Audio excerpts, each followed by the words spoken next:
Well, it's almost 2 in the morning and I can't sleep. So we might as well talk about pre-fader metering. Let's go. Boom! What's shaking, gang? Jeff Bastien here, and welcome to this week's installment of Studio Tuesday. Excited to see everybody here. Hope you're all having a great week. Alright, so what is pre-fader metering and why should you be using it? Well, just as the name states, pre-fader metering is metering pre-fader, right? So on any given channel in your session, you're going to have an audio meter right beside your fader.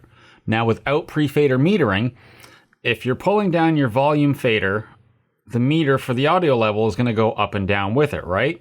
Because it would be showing up post-fader, meaning that audio meter is showing the levels post-fader, after the fader. But with pre-fader metering, that's going to be showing the levels through the meter before it hits the fader. So if you're to pull that volume level up and down on the fader, that audio level meter isn't going to change. It's going to stay the same because it's showing that level before it hits the fader. So why is this important? Well, all this ties into gain staging. And I do have a video on gain staging. I'll put a link up here and down in the description and at the end of the video. So as to why you would want to use pre-fader metering, the reason being is when you're feeding your signal from plug-in to plug-in to plug-in, you want to keep that audio level at a consistent level. I'll give you an example. Okay, so depending on the plugin and how the plugin's coded, a lot of plugins, when you open them up by default, are actually going to send a really high output level. So your audio level might be sitting here before that plugin, and then after that plugin, this audio level might be way up here. Now, coming out of that, if that was going into, say, like a vintage modeled analog plugin, right off the hop, because that audio signal coming out of the first plugin is super hot, it might be right out of the gate already distorting the analog plugin, which without pre-fader metering on, you may or may not know this. But using the pre-fader metering, you can again make sure that all your levels are consistent going from plugin to plugin. So that's enough of me waffling on about it. Let's just dive into Logic and I'll show you how to set this up and exactly what I'm talking about. Okay, so before we can start using pre-fader metering, we need to make sure that it's turned on and enabled. So I'm not sure how you would do this in other DAWs, but I'll show you how to do this in Logic. So we're going to come up here, we're going to hit this little triangle here, and we're going to go to Customize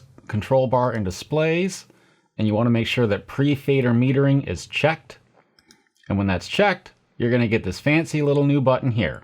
So right now, pre-fader metering is turned off, and we got a few Waves plugins loaded up here. These are just on some overhead mics from a band I was drumming in about 10 years ago.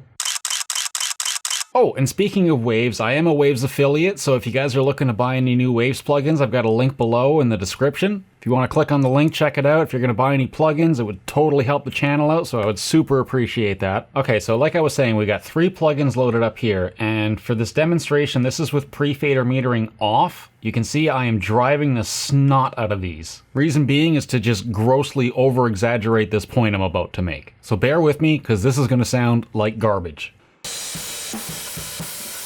So with pre-fader metering off, you would think, well, how am I getting all this distortion? Why does all this sound horrible? I mean, the levels are good, I'm not clipping anywhere. Okay, well, let's go ahead and turn pre-fader metering on and see what's actually happening. And look at that. So now if we clear this out and we turn pre-fader metering off again, when I was talking about the volume fader earlier, I'll show you this quickly. So let's play this back again. And notice, as we move the fader up and down, the level is going up and down on the meters. Now let's turn pre-fader metering back on.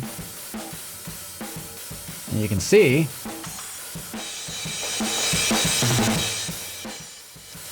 the meter isn't moving at all. Alright, so now we're going to leave pre-fader metering on. I'm going to clear this. And quick tip, if you ever want to set your fader back to unity gain, just hold down Option and click on it, and that'll set it right back to 0. Okay, now so with pre-fader metering on, I'm going to show you guys how you should be doing this. So we have open here the exact same 3 plugins. These are the ones that I completely destroyed, and then we just have copies that are dialed in properly down here. So these are the ones that are open. So I'm just going to play the track back, and I'm going to turn on each plugin one at a time. And if you watch the level meter, you'll notice that it really doesn't change. This is how pre-fader metering ties into gain staging and proper gain staging structure. All right, so let's get this rolling. So here's the drums, just the overheads.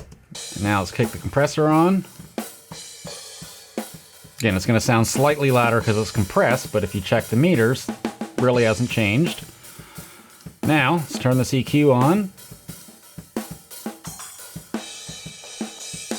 Again, no real change other than it's EQ'd slightly differently.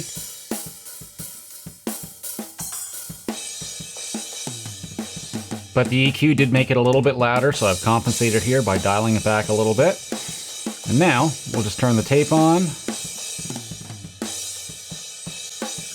Alright, so I'm going to play this back one more time, and this time I'm just going to remove each plugin, but just watch the meters. I'm removing all the plugins. So there's the tape off. The EQ off.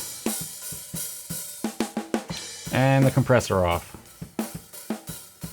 Alright, so there's one more side of this coin I want to touch on just before we call it a wrap for the day. So generally speaking, coming out of each plugin, you want to keep your level pretty much the same. But there also might be times when you don't want to do this. Here's an example. So if you look at analog equipment typically has a sweet spot, an area where if you hit it with a level at a certain level, it's going to sound its best. Also with analog gear, the harder you hit the signal going into this piece of equipment, whatever piece of equipment that happens to be, the more saturation, distortion and such, the more color you're going to get from that specific piece of equipment. And that might just be what you're going for. Maybe you really want to drive a specific analog piece of hardware really hard to get a specific sound. And you can use the same approach in a number of plugins. Now, most plugins are going to have an input knob, an output knob, and in a lot of cases a drive knob, but you may have plugins where you don't have any of those. So let's just, for example's sake, let's just say that you're using a guitar amp sim, playing like a cleanish guitar part, and you're running that into like a Neve type preamp. And let's just say that this particular Neve type preamp or whatever doesn't have an input control knob or a drive knob that you can set in order to control like the drive and the saturation of the plugin. But you want to drive this plugin because the plugin to you or in this particular track sounds really good when it's driven hard. So how you would go about that would be, okay, here's your level going into the Guitar Sim plugin. Now normally you'd want to keep it the same coming out of it. But in this instance, because we want to drive the preamp plugin, what we're going to do, here's the level going into the Guitar Amp Sim, and we're going to boost that up, driving the preamp plugin, but then coming out of the preamp plugin, we're going to dial the output, or worst case, just put a gain plugin on and lower it, so that your signal coming into the first plugin is here, and when it comes out of the final plugin, it's also still here. So that might be one of those scenarios where you might want to have the output of a specific plugin coming out hotter than the signal coming into it. So if you guys have any questions or comments, just leave them in the comment section below. For you bassists out there, Thursday's video is going to be an introduction on slap bass, so if you're into that, check it out on Thursday, it'll be coming out. And don't forget to like, subscribe, ninja kick the bell button. As always, I've been Jeff Bastine, thanks again for watching, and I'll see you guys in the next video.